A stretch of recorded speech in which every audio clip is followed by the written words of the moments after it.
रंजीत ने जैसे ही फ्यूल भरवाने के लिए अपनी कार को पेट्रोल पंप पर रोका, तभी एक बुजुर्ग भागकर उसकी गाड़ी के करीब आया और बोला, बेटा गाड़ी साफ कर दूं?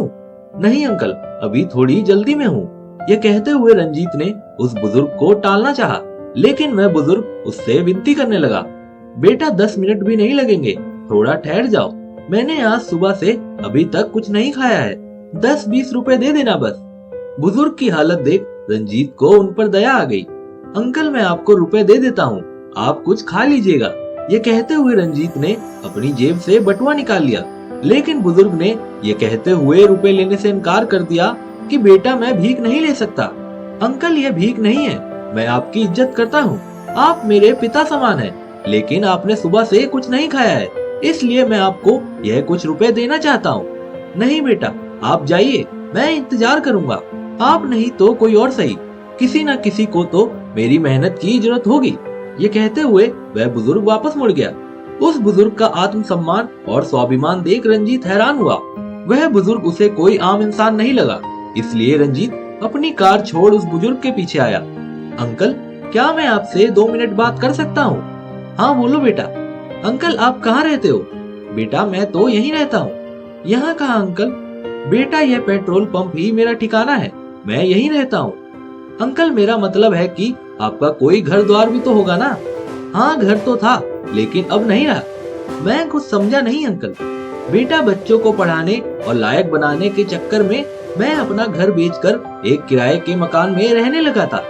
अच्छा तो अंकल अब आपके बच्चे कहाँ रहते हैं? रंजीत को जिज्ञासा हुई।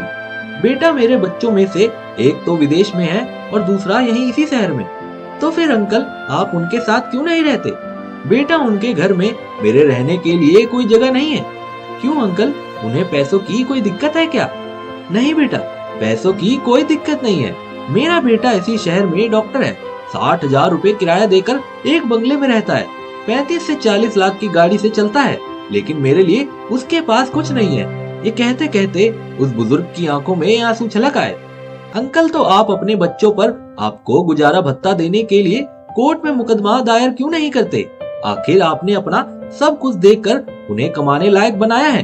रंजीत ने उस बुजुर्ग को सलाह दी और उसकी बात सुनकर वह बुजुर्ग मुस्कुराते हुए बोला, बेटा मैंने उनकी परवरिश पर जो कुछ भी खर्च किया था वह सब कुछ अपनी मर्जी से किया था।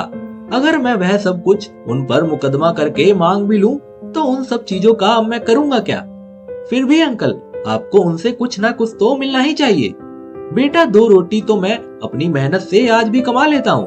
रही मुकदमा दायर करने की बात, तो अदालत में मुकदमा दायर कर बच्चों के प्रति स्नेह और माता पिता के प्रति सम्मान नहीं मांगा जा सकता।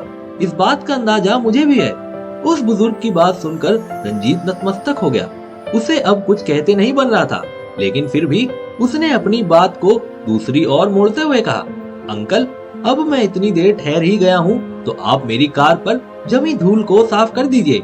वह बुजुर्ग अपने हाथ में थामे कपड़े से झटपट उसकी कार पर जमी धूल को साफ करने लगा, लेकिन उस बुजुर्ग की जिंदगी पर जमी धूल को साफ करने में असमर्थ रंजीत मन ही मन सोच रहा था कि एक अकेला गरीब पिता अपने बच्चों को लायक बनाने की हिम्मत रखता है, लेकिन जवान होने पर वही बच्चे सक्षम होने के बावजूद अपने बुजुर्ग हो चुके माता पिता को संभालने की हिम्मत क्यों नहीं दिखाते?